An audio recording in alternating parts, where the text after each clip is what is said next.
All right. Hey, everybody. Welcome back. I'm just going to say welcome. We're going to start this over. Welcome to Pink Melanin Survivors. Again, I am your host and the creator of Pink Melanin Survivors, Irene Smith.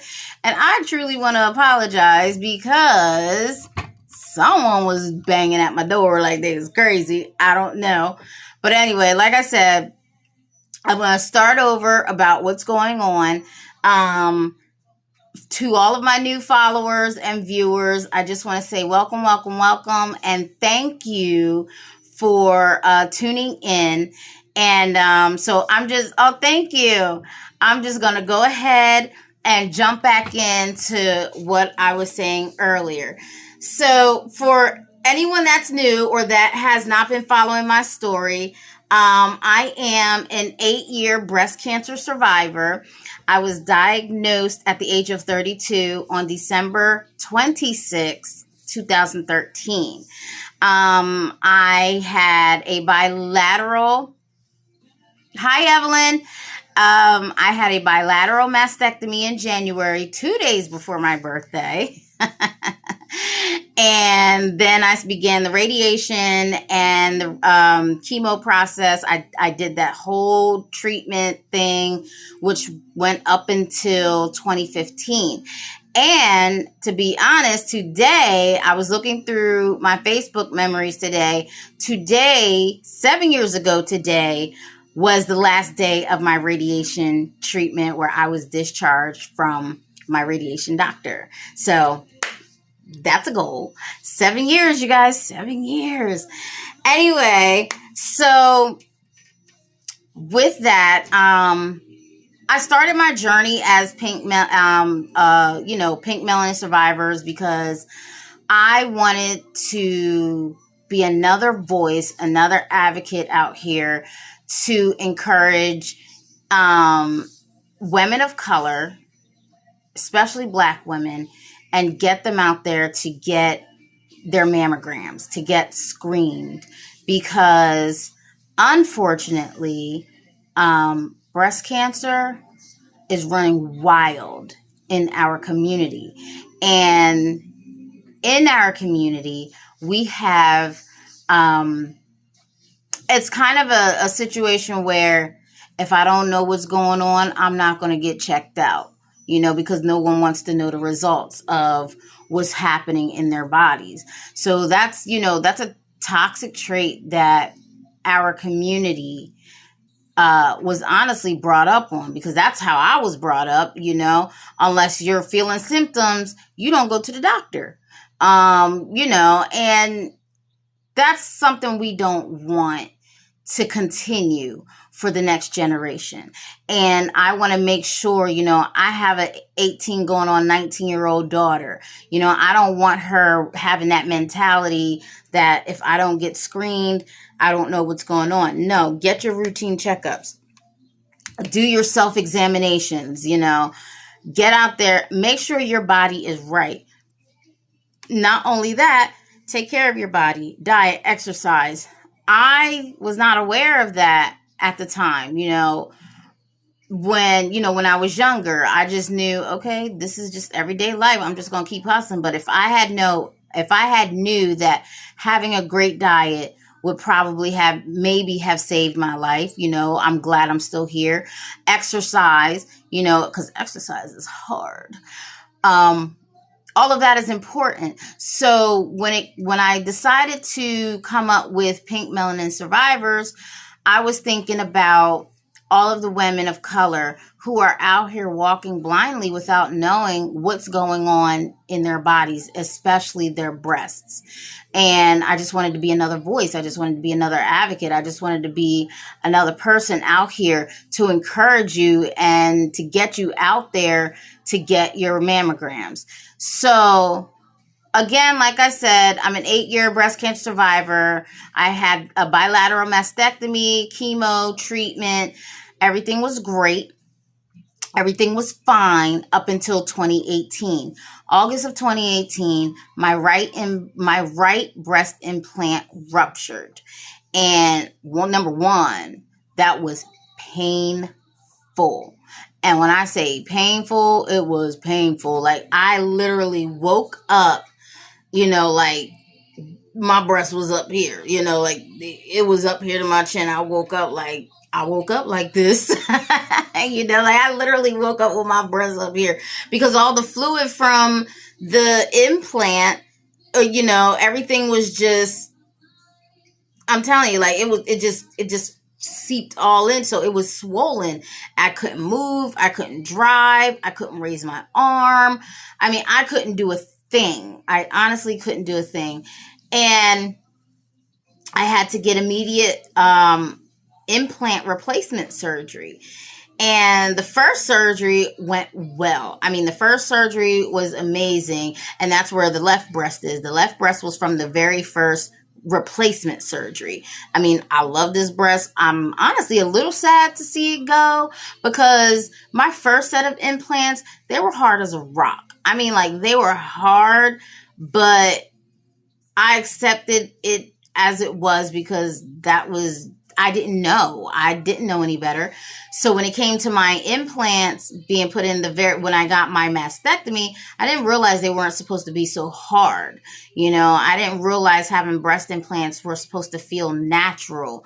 I didn't know that they were supposed to look natural. I mean, like these things were up here and I'm sitting, like they were okay. I accepted it. It's not like I was out here showing my cleavage or anything like that. Nothing against that, do you? But that just wasn't me. But you could tell like they were just sitting up pretty high and they were hard as a rock. Like the first set of breast implants that I had were hard as a rock. So when the right breast implant ruptured and I had to get the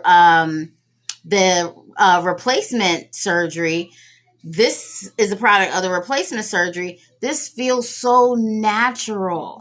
So the first implant replacement surgery was a success. I loved it. Like it moves. The first one didn't move. Let me tell you all that. I don't know. I don't want to get banned off TikTok for doing all this stuff, but it moved. Like I'm telling you, it's not hard. It's soft. It's silicone. I believe it's like a jelly like silicone or something like that. I can't remember what the texture was when my plastic surgeon told me, but it feels so natural. I thought that was going to be the end of my surgery. Unfortunately, it was not because my right implant, because of the radiation that I had received during my treatments, it caused very thin skin, and all of my cells, chemo and radiation kills off all of your cells. So any living cells that you have in your body, they were completely gone. And unfortunately, it permanently killed my cells in my right breast because that's where my tumors were. That's where, basically that's where everything was on my right side. So my right breast was not cooperating. It wasn't healing. It was supposed to be a 3-week situation and it did not heal. Because of the thick skin, my incision would tear open, or because of the thin skin, it would tear open. Like I was explaining before, when it came to my mastectomies, I lost all feeling. So, having a major surgery like that, you're cutting into major nerves and, you're cutting in deep into, skin and stuff. I lost all of my feeling in my chest area.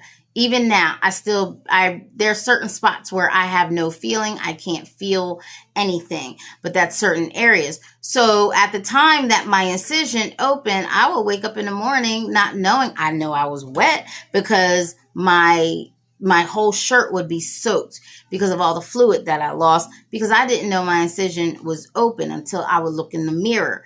And I remember there was a few times where, when I looked in the mirror, there's a whole implant hanging out of my chest, like popping right out.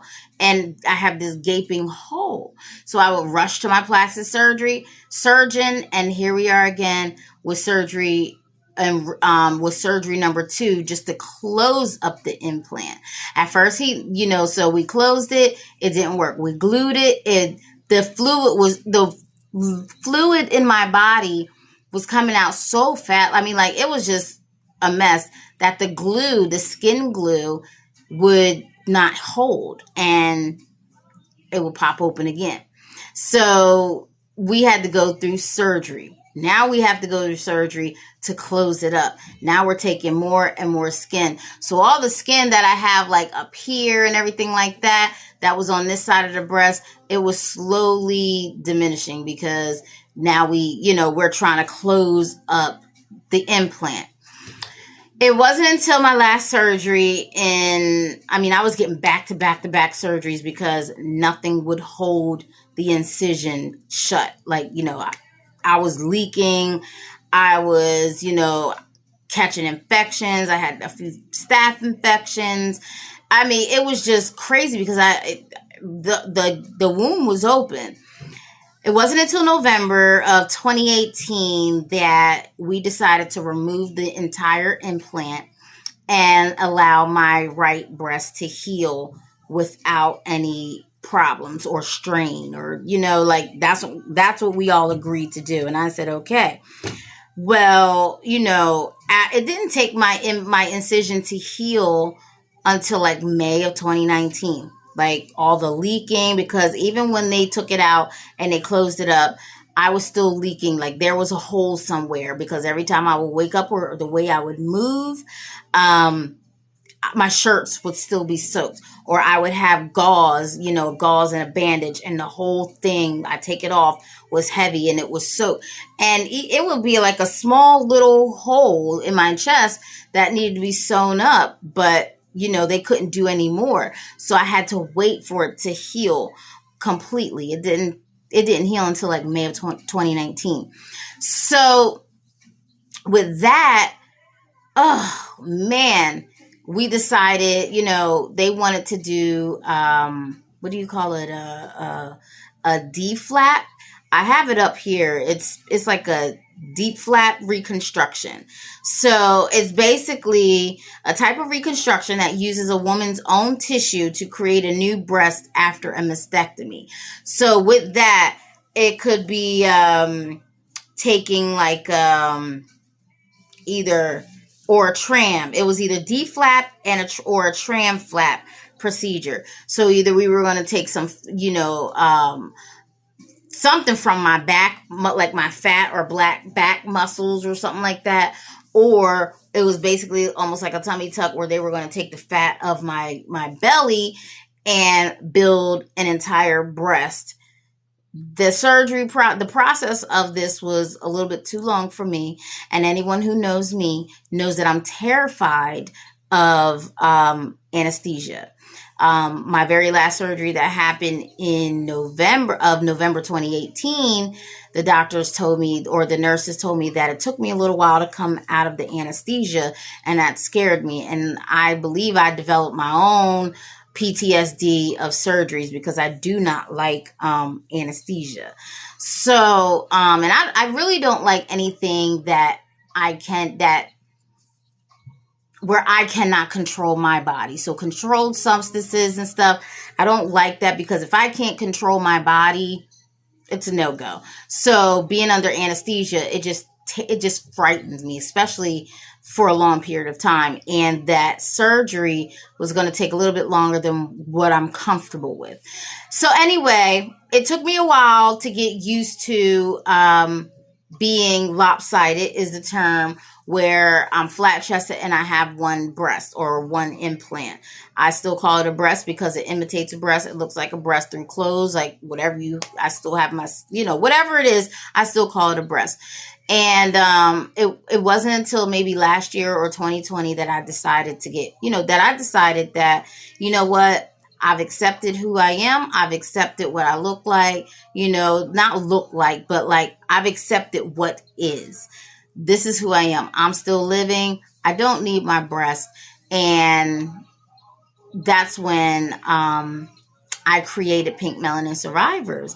I'm sitting here like, we got to get out here, because there are a lot of women out here who we can prevent these type of situations. We can prevent having to go through all of this trauma having all this trauma to our bodies because we were we were being very neglectful or ignorant towards getting our mammograms or getting screened. And that's a trait that unfortunately the Black community um, has, that's just not healthy. It's just not good. And I don't want my children, I'm pretty sure you don't want your children to take on those type of traits where, if I don't know what's going on in my body, I won't have to worry about the results. I don't need to go get checked up. I don't need a doctor because I feel healthy. So why go to the doctor? That's the mindset we need to really get out of as a community. And that's why I created Pink Melanin Survivors.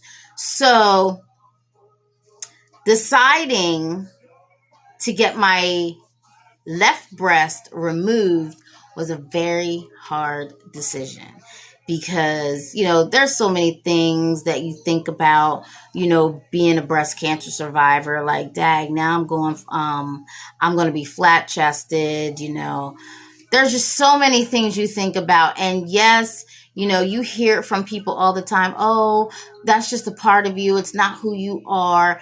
I get that. But when you lose something that was a part of you since you were born, or not even born, just since you became a young woman, which is your breast, or what society deems as normal, that's hard to lose your breast. It was hard for me when I got my double mastectomy. It was hard for me to accept the fact that I just lost my breast. I have no breast. Like, where do I go from here?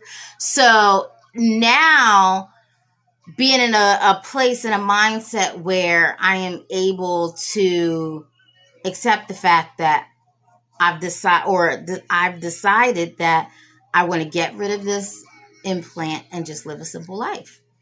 And that's what's going to happen. And that's what this live is about.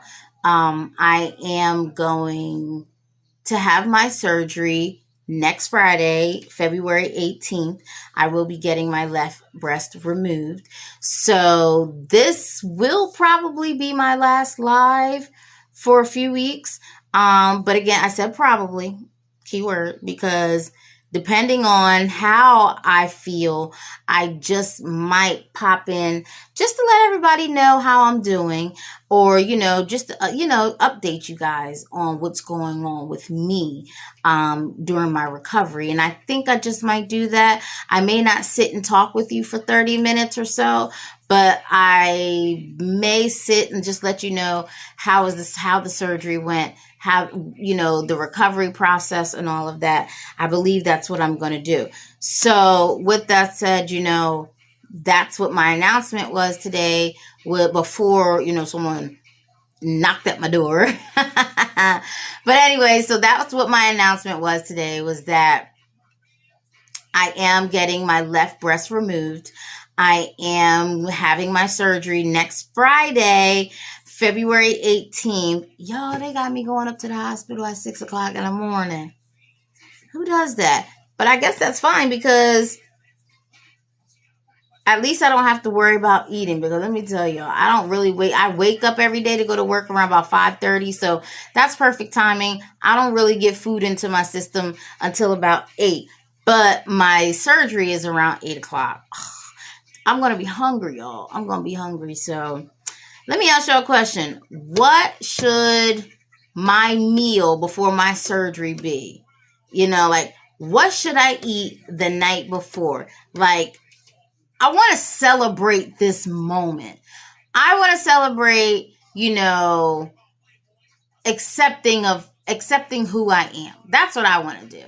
And I want to celebrate that moment with food, because I'm a foodie. I love food. And being as though I'm about to have this major surgery, and you can't eat after 12 or after 10 o'clock. However, the doctor tells you, don't eat this much food after. But what should my meal be before my big surgery?